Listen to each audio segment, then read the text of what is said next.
আমি আজই পুরোহিত মশাইকে ডাকবো, শিগগিরই একটা বিয়ের দিন ঠিক করে 4 হাত এক করে দেবো। কি বলছেনটা কি? হ্যাঁ, কি বলছেন? আচ্ছা, তোমার মা থাকলে তাকে মুখের উপরে ভেবে না বলতে পারতে? বলো, পারতে? আমি তো মায়েরই মতো, বলো আমাকে মা ভাবতে পারো না? হ্যাঁ, আমি আমার ছেলের জন্য তোমার কাছে এসেছি। আমি তোমাকে বলছি, তুমি বিয়ে করে খুব সুখী হবে। দেখো, তুমি চাকরি করো না, 100 বার করো, আমাদের তো কোনো আপত্তি নেই, চাকরিতে তো কোনো বাধা নেই। বরং দেখো, আমরা বাড়ি শুদ্ধ লোক তোমার অ্যাসিস্ট্যান্ট হয়ে যাব। ওয়াও মম, যে কোনো অভিনেত্রী তো তোমার কাছে ফেল মম। আমার কথাগুলো একটু ভেবো, ভেবো। আর আমি বলছিলাম যে আমি ও এক মিনিট দাঁড়াও। এইটা তোমার। এইসব আমি পড়ি না। না না, পড়বেন না, নিয়ে যান। না, এরকম করে বলো না, তোমার জন্য এনেছি, মুখের উপর এখন না বলতে আছে।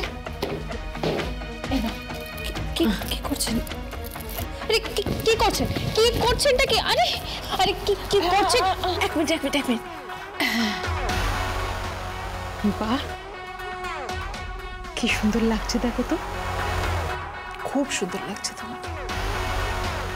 যেন এই হারটা আমাকে আমার মা দিয়েছিল, আমার খুব পছন্দের, খুব প্রিয় হার এটা আমার। কিন্তু আজ বুঝতে পারছি ঠিক জায়গায় এসেছে। এমনিতে কিন্তু মেয়েরা তাদের শাড়ি গয়না আর মন কারোর সঙ্গে ভাগ করে নেয় না,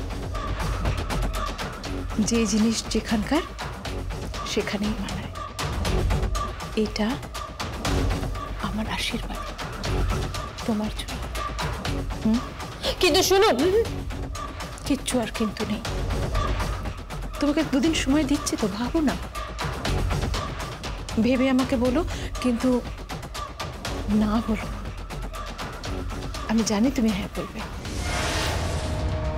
সার্থক সত্যি ভালো ছিল, আমি তোমার হ্যাঁ এর জন্য অপেক্ষা করব, কেমন? দেখুন না, ভালোবাসা কিন্তু খুব কম মানুষের কপালেই জোটে। সার্থক খুব ভালো ছিল, তোমাকে খুব ভালো রাখবে। দেখো, তুমি সুখী হবে, আর আমরা বাড়ি শুদ্ধ লোক তো খুব খুশি হব। আর আমার তো মনে হয় তুমিও বোধহয় সার্থককে পছন্দ করো। আমাকে জানিও।